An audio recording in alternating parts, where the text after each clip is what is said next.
best team in the last 10 games has been KCC. If you are to really table the results of the last 10 games, KCC will be on top. But unfortunately, they lost quite a lot of games in the beginning of the league, and it has really costed them. Uh, Adding on the issue of the player Mustafa Chiza and coach Abdallah Mubiru, that incident was really ugly. Most of people were saying that perhaps the coach has lost the dressing room, and trying to look at the stats here, comparing the two teams of last season and the KCC of this season. The KCC of last season, by this point of the point of time, had already won 15 games, drawn only 8 games, and lost 5. If you look at the KCC of this season, it's quite telling.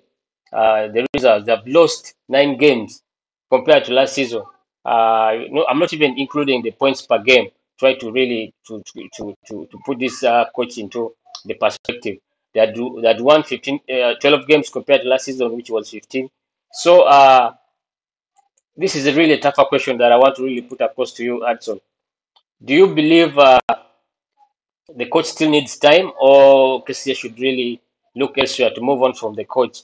It's a hard. I wouldn't call for somebody's job, but this is a league that is really results oriented, especially KCC, a team that has always been playing continental football and looking at their budget, the salary, the wage bill, and all that.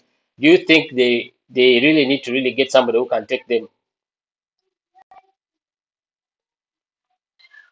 Uh, Abdallah Mubiru found a disorganized team, first and foremost, found a disorganized team. And as the first one has been the league, was won the league before. We know him as one of the good coaches in our local football.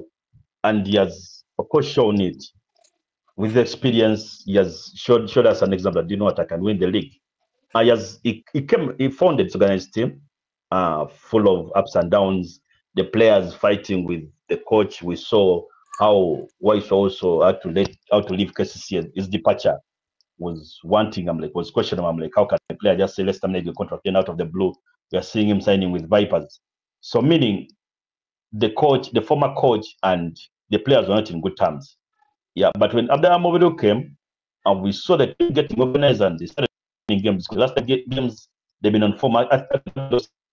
In a game, I think they have like one draw in the last 10 games. They've been so consistent without the big. So credit to the coach. He came and he saw a team which is not on like how it's supposed, like how we know the KCCA. We have issues. There are issues of the keeper. Who is their number one? We still don't know is their number one. And they rushed to let go of the experienced goalkeeper, was the captain as well. They rushed to let go of him, and we saw what happened. He's not at NEC, and he's doing a job after as the captain of NEC right now. So generally, the team was not the real team, the case we used to see. That when they players, you're like, okay, we're going to see something good. And of course, them missing out even on Alan Okero was also another big blow to the team. So generally, they're trying to. Abdallah is trying to do a good job of he's trying to get back the KC team we used to watch. The fans are now happy with the kind of football we are playing. They're playing. So generally, he has done a good job. He has done a good job in the time he has been around. So basically, you would still keep him around for next season.